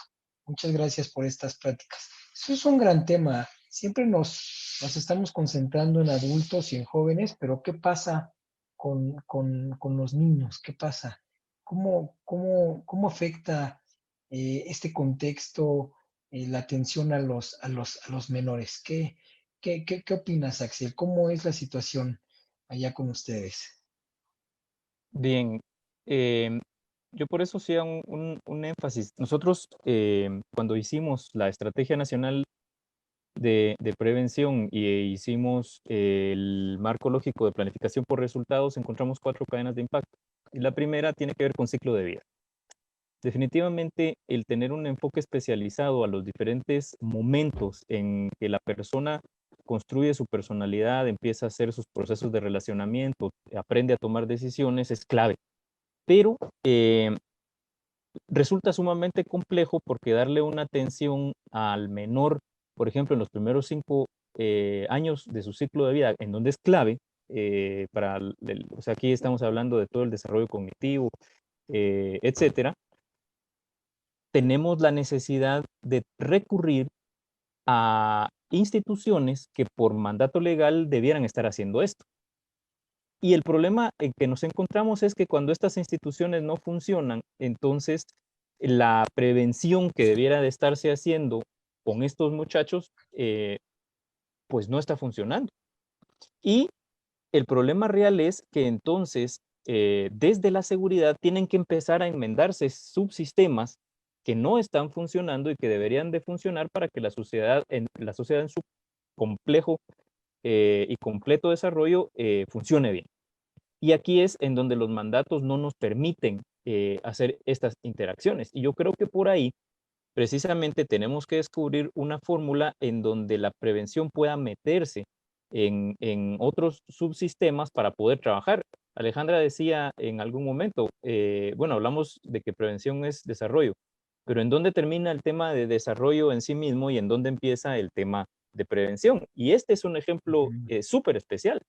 En el caso de Guatemala, por ejemplo, cuando nosotros hacíamos la línea de la cadena de impacto que tiene que ver con ciclo de vida, nos encontramos que tenemos que poner a trabajar a la Secretaría de Bienestar Social, a la Oficina de Obras Sociales de la esposa del presidente, obviamente al sistema de salud, con todo el tema de salud mental, al Ministerio de Desarrollo Social, porque ahí es en donde hay toda una serie de cosas que tienen que ver con transferencias condicionadas, que tienen que ver con que la gente recibe la ayuda cuando manda a estudiar a sus hijos. Tienen que ver también, pues obviamente, todo un sistema que tiene que ver con la participación de la mujer y el fortalecimiento del rol de la mujer dentro del ciclo de vida. O sea, cómo las hacemos un poquito más independientes, cómo las podemos acercar al sistema de salud, cómo las acercamos al sistema de justicia, etcétera. Entonces, al final resulta tan complejo el poder tener intervenciones especializadas, específicamente con ciclo de vida. No hablemos después de lo que pasa con los preadolescentes, que son la carne de cañón para las pandillas, para el crimen organizado, y cómo hacemos que se mantengan dentro de la escuela, cómo hacemos de que tengan procesos de ocupación del tiempo libre efectivos, cómo trabajar con el tema del ocio positivo, o sea, cómo hacemos de que los jóvenes estén en un espacio abierto, ocupando su tiempo.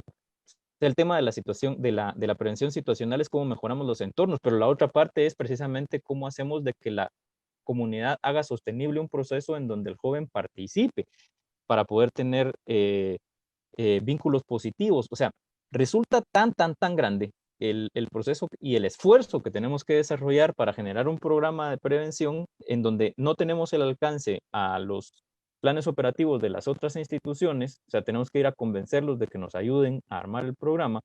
No tenemos tampoco la facilidad de tener un presupuesto para poder armar el gran proyecto que quisiéramos tener para atender a muchachos de 0 a 5 años, de 5 a los 10, el preadolescencia, la adolescencia y obviamente la juventud. Y pues obviamente nos vamos por la cuestión que es más práctica, ¿verdad? Que es vigilemos a los pandilleros. Y ahí, Daniel, tú mencionabas una cuestión que a mí personalmente me parece un poco preocupante del modelo que ha asumido el presidente Bukele dentro de las prisiones, porque creo que puede estarse pegando un tiro en el pie. Él se fue por la fácil y dijo, bueno, si ellos se quieren matar, que se maten, y juntamos a los jóvenes de la 18 y de la MS dentro del mismo sector, porque prácticamente hay guetos de pandillas, unos están en una prisión, los otros estaban en la otra o estaban aislados, ahora los tiene conviviendo dentro de la misma celda. Entonces, ¿qué va a pasar? Yo personalmente creo que lo que puede pasar es de que ellos logren un entendimiento y que generen una megaestructura muy grande, que les ha pasado otras veces a El Salvador, porque no es la primera vez de mano dura. La última vez que se fueron por la mano dura, ellos se quitaron su imagen, como perseguían los tatuajes y los símbolos de la pandilla, dejaron de tatuarse, ahora se ponen corbata, o sea, se hicieron un poco más clandestinos. O sea, ellos actúan 24 horas del día y van a tener una dinámica muchísimo más ágil que la que los entes de control van a tener, y que es algo que hay que vigilar, porque ellos ahorita tienen un pacto y es de no agresión entre las pandillas. Entonces, ¿cómo el Estado va a reaccionar a esto? Es muy complicado, porque ahora van a haber entendimientos en El Salvador, eso todavía no pasa ni en Guatemala ni en Honduras, pero van a tener entendimientos de operatividad entre una estructura muy organizada, que es la Mara Salvatrucha, y otra que es muy sanguinaria, que es la Mara 18. Entonces, a la respuesta de esta, ya la sabemos, y lo decía Ulises, los políticos van a tener una respuesta muy sencilla, que va a ser endurecer la parte de control, meter más ejército, y este es el problema, que para el político cosecha dentro de nuestra temporalidad de ejercicio, tiene que cosechar de inmediato. En el caso de Guatemala tenemos 4 años de mandato. Eso quiere decir que cada 4 años elegimos autoridades, el 100% de las autoridades. Entonces, un político necesita que la toma de decisiones le reditúe en 2 años. Y el tema de prevención no le reditúa, porque necesitamos mucho más tiempo para conseguir resultados en materia de prevención. Entonces, resulta sumamente complejo, y creo que la forma en que vamos a tener que reestructurar estos procesos es ver cómo permeamos dentro de los otros subsistemas. Porque la plata para los programas sociales, la plata para las becas de empleo, la plata para los programas de deporte están dentro de la Comisión Nacional de Deporte, están en el Ministerio de Desarrollo, están en la Secretaría de Bienestar Social.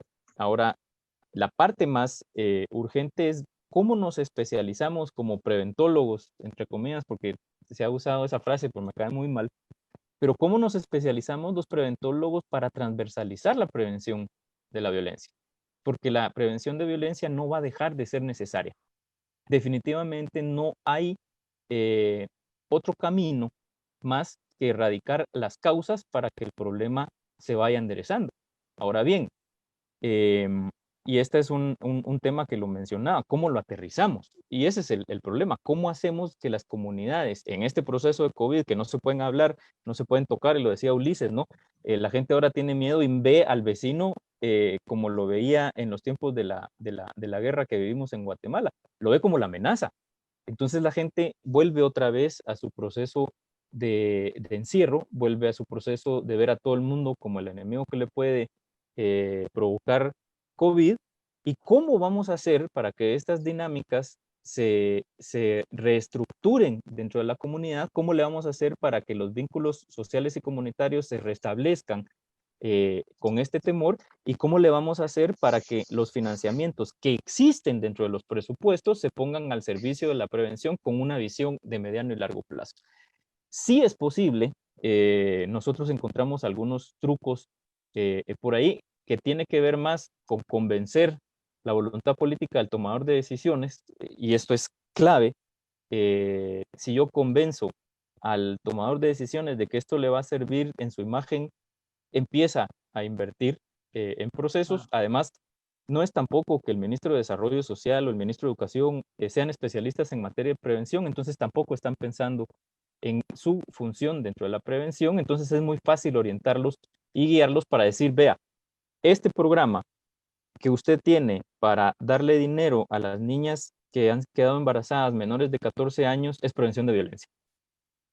Ahora, ¿cómo le metemos a ese programa el enfoque de prevención para que esa ayuda realmente sirva para que esa niña de 14 años salga del círculo vicioso, logre tener a su bebé, porque ya viene el niño, y tome un ciclo de vida que le permite salir de ese ciclo? O salimos al encuentro de esos subsectores, o salimos al encuentro de esos otros procesos, o definitivamente sí, la prevención va a ir teniendo un proceso de desgaste, de olvido, y tal vez de menos entendimiento, porque nos hemos especializado tanto en hacer programas efectivos que nos hemos ido olvidando de la parte del día a día, de cómo la gente tiene que solventar su problema de violencia. Entonces, yo creo que esa siguiente fase tiene mucho que ver con reinventar el proceso, con la habilidad que se tenga para llegar a estos otros actores, porque los programas están ahí. Cuando nosotros analizamos los productos intermedios dentro de la cadena causal, nos encontramos que muchos de los productos que necesitamos en prevención ya lo tenía Desarrollo Social, ya lo tenía Bienestar Social, ya lo tenía el Ministerio de Salud. Entonces, va a ser muchísimo más complejo, va a ser de mucho trabajo. Tenemos que inventarnos nuevas formas de acercar a las autoridades nacionales hacia lo local y obviamente acercar los programas a las comunidades y a los grupos vulnerables, en este caso los niños. Yo me recuerdo perfectamente hace 2 años cuando hicimos una convocatoria a actores, el viceministro de Desarrollo Social lo que llega a decir a la mesa, a la Comisión Nacional de Prevención de la Violencia contra la Mujer, que me tocaba presidir, fue: miren, necesito de la ayuda de ustedes porque no encontramos beneficiarias para el programa de apoyo económico a niñas con embarazo de 14 años. ¿Cómo es posible que haya un programa que no encuentra beneficiarios? Si el problema más grande que tiene Guatemala es el aumento de embarazos de los 14 a los 19 años, que es la población que más rápidamente se está teniendo embarazos. Pero el director del programa no encontraba beneficiarias. Y nosotros estábamos tratando de planificar un proyecto que tuviera que ver con el apoyo a las niñas víctimas de violencia sexual que resultaban embarazadas. Entonces, o salimos al encuentro de los programas que institucionalmente ya existen y que nos pueden servir para nuestro beneficio, o pues simple y sencillamente nos vamos a ir quedando con menos espacios. Sí, mira que decías algo bien interesante, ¿no, Axel? Porque a nosotros también nos ha pasado, andamos buscando beneficiarios por todas partes. ¿Cómo puede ser posible eso cuando pues el problema está prácticamente en todas partes? Y yo creo que tiene que ver también de las formas de cómo se ha diseñado y la implementación que tiene la institución como un Entonces, programa. si me permites, la Sí, función de claro. la prevención tiene que ser ese interlocutor, esa bisagra entre la política de seguridad y la política de desarrollo. Y tiene que convertirse en el interlocutor que encuentre el programa con el beneficiario adecuado, desde la visión de la prevención de violencia. Porque el Ministerio de Desarrollo no lo está viendo, el Ministerio de Educación no lo está viendo, el Ministerio o la Comisión Nacional del Deporte no lo están viendo, pero sí están gastando en programas que tienen que ver con Es el apoyo correcto. a los jóvenes. Entonces, Y ahí esa reinvención de encontrar la comida con el hambre, y esa iba a ser el papel, creo, de la prevención dentro de estos sistemas y subsistemas de administración. sí, es un tema bien importante. Alejandra, una pregunta más y después vamos a la ronda de cierre. 3 minutos cada quien para que pueda, pues, concluir, dar algunas palabras finales, redondear algunas ideas que consideren ustedes importantes. Dice André una vez más: Alejandra, el diagnóstico está claro, dice André, pero ¿cómo hacemos que la prevención sea la base de las políticas públicas? ¿Cómo hacemos que la prevención sea una política transversal?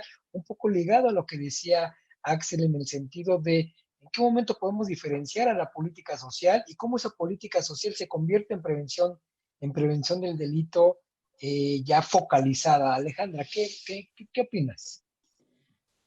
Desde el CESC, el Centro de Estudios en Seguridad Ciudadana de la Chile, se hizo hace unos 3 años un documento de política transversal a solicitud del Estado, justamente, de la Subsecretaría de Prevención.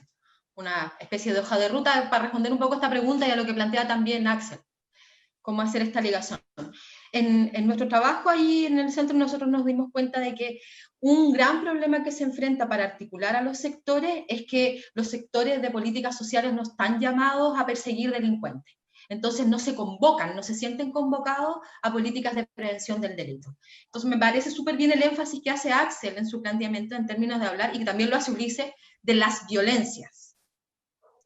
Cuando hablamos de las violencias, efectivamente estamos invitando mucho más ampliamente y estamos quitándole el estigma del sector seguridad, de que es la persecución, la sanción, y que son aparatos de inteligencia finalmente puestos al servicio de otros intereses. Entonces yo creo que esa es una primera cosa. Salir, porque nosotros hablamos de la prevención, pero estamos también permanentemente pensando desde la perspectiva del delito, porque claro, también estamos dentro de una caja de la que cuesta salir. Entonces, abrirnos hacia esta discusión más desde las violencias, que nos lleva a discusiones más estructurales, que nos lleva a discusiones más cuestionadas. Y ahí lo que planteamos en esa propuesta de política transversal es, como primera cosa, quitar el sustantivo delito, hablar de las violencias y la promoción de la convivencia, ¿verdad? Que nos llama a lo comunitario, que nos llama a la coordinación, que nos llama a la participación, a la recuperación de la ciudadanía, al empoderamiento de la ciudadanía. Y aquí quiero aprovechar, no, lo voy a dejar ahí. Entonces, creo que tiene muchas sutilezas porque también tiene que ver con las dinámicas propias de cada una de las políticas públicas de cada uno de los países. En el caso mexicano, que he tenido la fortuna de acompañar los últimos muchos años, yo sentía que, por ejemplo, en el sexenio anterior, cuando se hablaba de la transversalización o de la transversalidad de las políticas de prevención, más bien de lo que se estaba hablando era de la coordinación de los actores para la implementación de determinada estrategia o programa, que no es lo mismo que la transversalización. Cuando nosotros hablamos de políticas transversales, hablamos de las políticas de género, por ejemplo, que permean a todo el aparato del Estado, que cada uno desde el lugar que le toca pone un foco en un objeto de la política pública, que en este caso es el género, y que para el caso nuestro es la prevención de las violencias, ya no del delito, de las diferentes formas de violencias que tienen lugar en los territorios, que afectan a los individuos, que son objeto de nuestra política pública en esa dimensión, pero que además son múltiples, y que no solo es la violencia directa, como señalaba Ulises, sino que también están estas otras formas de violencia estructurales de parte de las que el propio Estado tiene que hacer primero un reconocimiento de dónde está en falta, ¿verdad? No solo porque incurre en la generación de violencia, sino que también no ha sido suficientemente garante de esta otra. Y probablemente eso nos lleve a un par de años ya no hablar de seguridad ciudadana, sino que de expandir la discusión hacia la seguridad humana, lo que nos va a hacer mucho más fácil poder tener estas discusiones sobre prevención en contexto COVID, ¿verdad? Porque cuando vemos la seguridad desde un punto de vista más integral, cuando ya no es solamente la inseguridad de los individuos frente al riesgo de ver su propiedad amenazada, que es lo que más se enfatiza, ¿no? Y también la vida, pero la vida solo desde un punto de vista, no desde un punto de vista integral. Entonces creo que por allí va un poco. Yo los invito a Andrés, que estaba preguntando, a darle una mirada a la página del CESC, y ahí puede encontrar un documento de los colegas y las colegas muy interesante a ese respecto, con la respuesta más grande y más estructurada. Muy bien, muchas gracias, Alejandra. 3 minutos para redondear ideas, palabras conclusivas, algo que nos quieran dejar de esta charla. Ulises, 3 minutos, por favor. Ok, bueno. Ante la abrumadora evidencia de el ascenso de gobiernos que están convirtiéndose en gobiernos totalitarios, con mayor punición, con mayor presencia del Estado, de los militares, digamos, y más castigo a las protestas sociales, es necesario replantear, como bien me preguntaba por ahí Andrea, ¿cuál es el papel de la policía, ¿no? Como un primer actor es necesario, porque el policía también es un actor que involucra el proceso de prevención, ¿no? Alguna vez escribí alguna cosa que tiene que ver con que la relación entre policía y ciudadano es un factor que determina elementos de seguridad, ¿no? Pero históricamente la policía ha funcionado como un elemento de control, pero pues bueno, afortunadamente también hay policías que tienen otra visión, que tienen otra cuestión, ¿no? En ese sentido. Y entonces, me parece que la prevención tiene que enfocarse también en un proceso de construcción de relaciones y dejar de pensar en negativo, por decirlo de alguna manera, dejar de pensar en los hechos y empezar a pensar en anticiparse a las violencias a partir de una visión de relación, de construcción de relaciones, no solo bueno, obviamente de convivencia, de relaciones desde una visión de paz, una visión viendo al otro como, no como el enemigo. Creo que eso es muy importante y eso es un reto muy complejo, ¿no? Porque la modernidad nos ha llevado a aceptar el discurso de ver a los otros como el outsider, el etiquetado, criminalizar la pobreza, seguimos estigmatizando, ¿no? Criminalizando a los grupos marginales, a los grupos vulnerables, y entonces eso hace que se genere un círculo que es interminable, ¿no? Me parece muy interesante lo que dice Axel, ¿no? O sea, una buena estrategia, digamos, de alguna manera es buscar en los políticos la oportunidad, ¿no?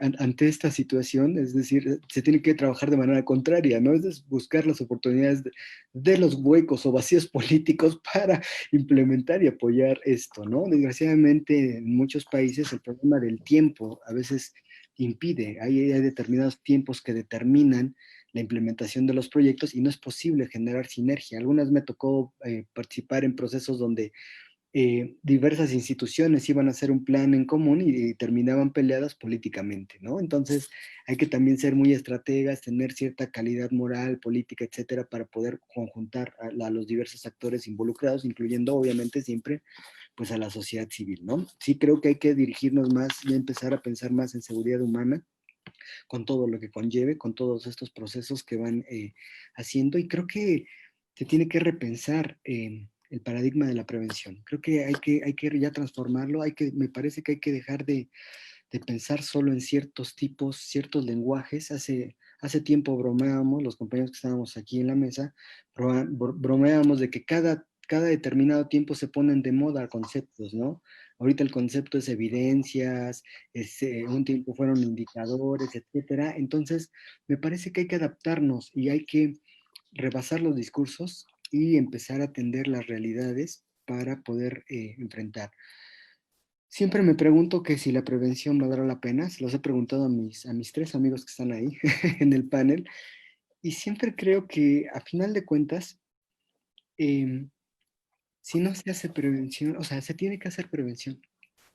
Aunque sea frustrante, aunque como Bourdieu decía, la sociología es un deporte extremo, creo que la prevención es una actividad totalmente extrema y frustrante porque los logros son pequeños, pero siempre creo que esos pequeños logros son los que hacen la diferencia, y creo que ese es el valor humano de las personas que hacen prevención. Quiero agradecerles el tiempo y a las personas que estuvieron, a los colegas que estuvieron aquí el día de hoy, y al YECRIM y a todo el equipo de YECRIM por su invitación. Muchas gracias.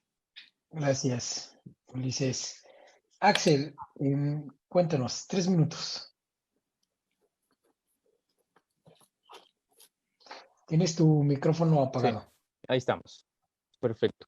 Yo creo que en definitiva tenemos que ir mucho más a los territorios. En el caso de Guatemala, hemos tenido muchos años de poder implementar políticas que están orientadas al delito y por lo tanto hacia las áreas urbanas. Y esto nos ha dejado, pues, por un lado, lo que para mí realmente es la prevención y saber qué es lo que está pasando en los territorios en donde el delito no ha permeado. Tenemos que investigar, tenemos que estudiar muchísimo más, en el caso nuestro, cuáles son esas riquezas que dentro de las comunidades indígenas, por ejemplo, no hacen que el delito y la violencia sea tan exagerado como existe en el oriente del país, que es una cultura del honor, una cultura ganadera muy parecida a la del norte de México, y en donde la dinámica de las armas de fuego son el día a día. Eso no pasa en el occidente del país.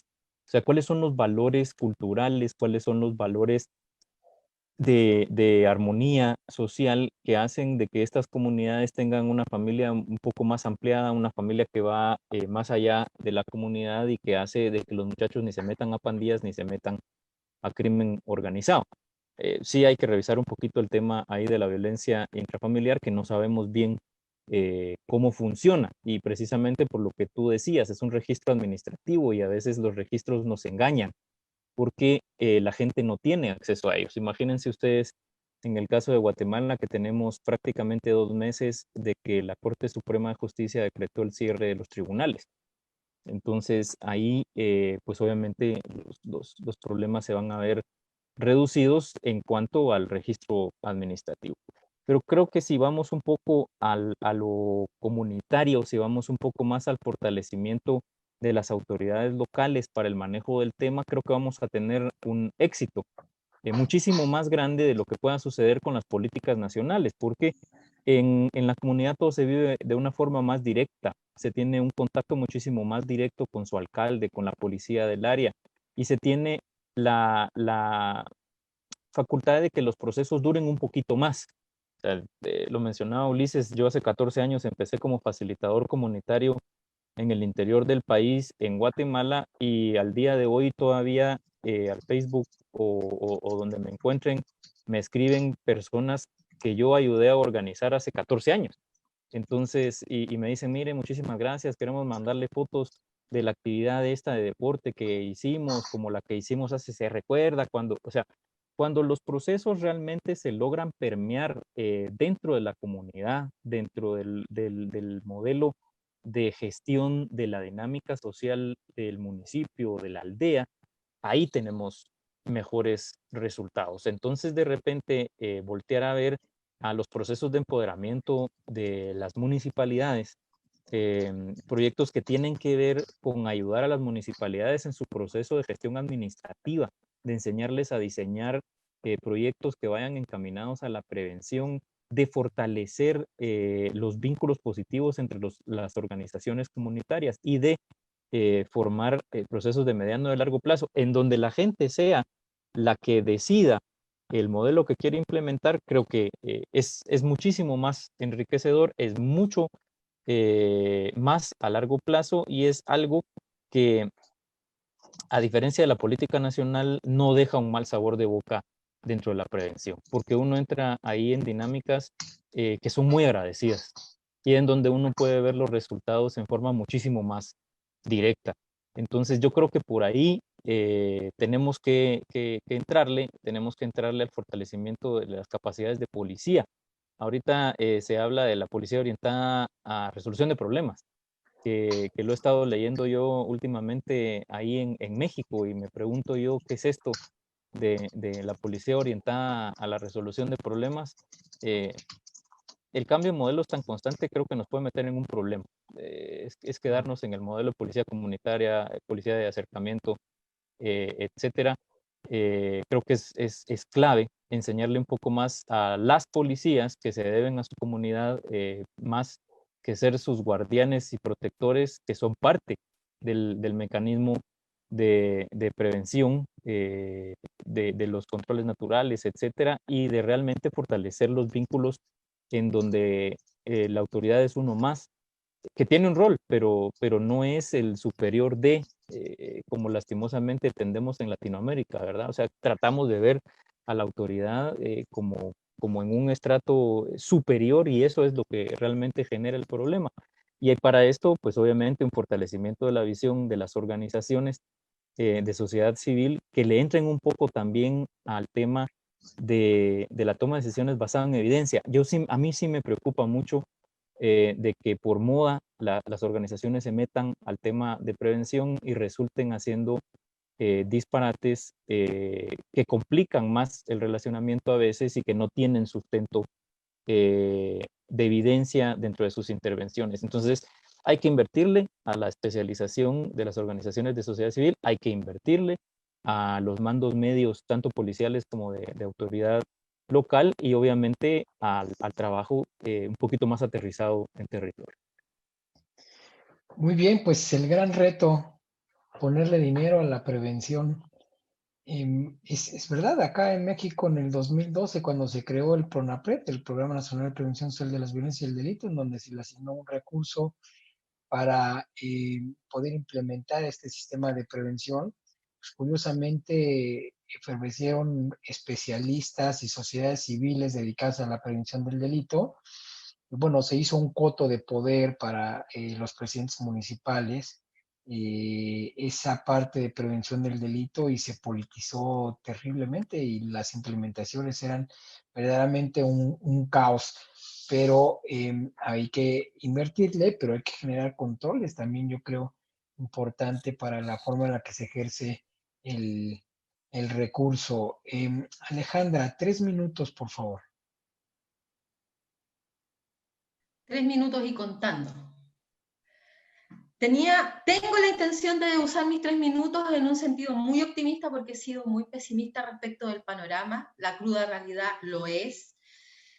Tengo ganas de terminar con una reflexión optimista, destacando que pese a todas las inclemencias del tiempo, En lo territorial, efectivamente, yo creo que en Chile hay municipios donde se han conformado equipos con un gran compromiso, desde las autoridades hasta los gestores territoriales. Y creo que eso es importante de reconocerlo. Porque esto no es exclusivo de Chile, creo que como lo señala Axel, esto no está empezando, esta no es una discusión nueva, ni original, ni nada, aunque nos sigamos sorprendiendo de lo mismo y preguntando lo mismo que hace 14 años, porque voy a usar parte de mis 3 minutos para señalar que Axel, Ulises y quien le habla, así como Enrique también y otros que espero estén en la audiencia, nos conocemos a propósito de una iniciativa que impulsaba el fortalecer el carácter preventivo de la seguridad ciudadana en América Latina.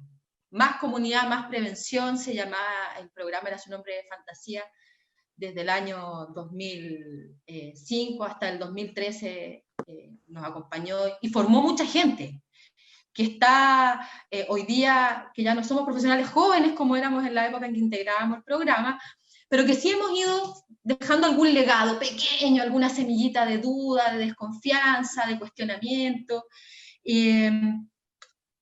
Entonces son muchos años en que bien o mal venimos haciendo cosas. Y venimos leyendo los grandes autores, venimos viendo las grandes metaevaluaciones y las evaluaciones de impacto con modelos experimentales y cuasi experimentales que han hecho los europeos, los gringos, y que nos dicen que la prevención es territorializada porque los actores locales tienen la capacidad de... Lo sabemos, lo hemos experimentado, todo lo que nos han enseñado lo hemos experimentado.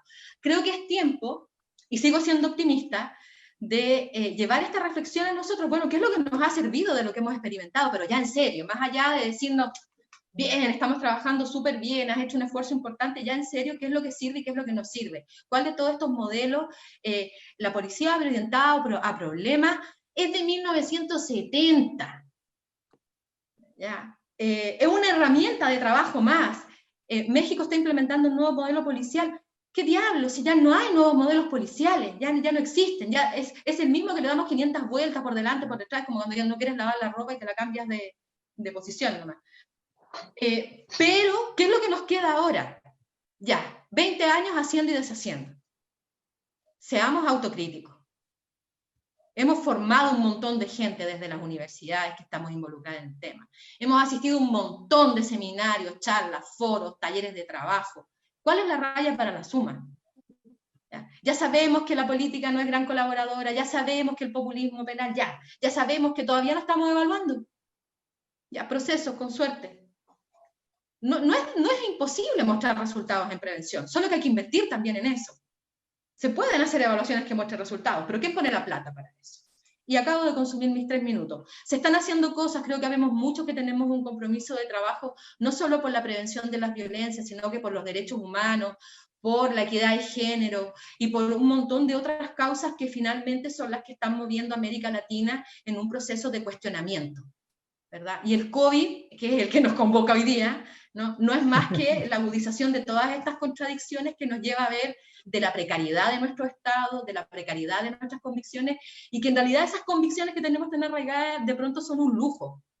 Porque mi convicción es no robar, pero si mis hijos se están muriendo de hambre, de verdad que mis convicciones llegaron hasta ahí. ¿Verdad? Entonces, bueno, muchas gracias, Daniel, la invitación a los colegas, y espero que la próxima vez seamos 2 y 2, 3 y 3, o algo más parecido a paridad. Muchas gracias a todos y a todas también. Buenas noches. Pues ahí tienen, compañeras y compañeros. Pues una vez más, estamos acá en el conversatorio, finalizando estas charlas. Quiero agradecer a los panelistas por compartirnos sus conocimientos, sus experiencias, sus opiniones.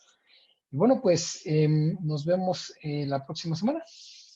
Muchas gracias a todos. Cualquier cosa dejen sus comentarios, sigan nuestras redes sociales y nos vemos pronto.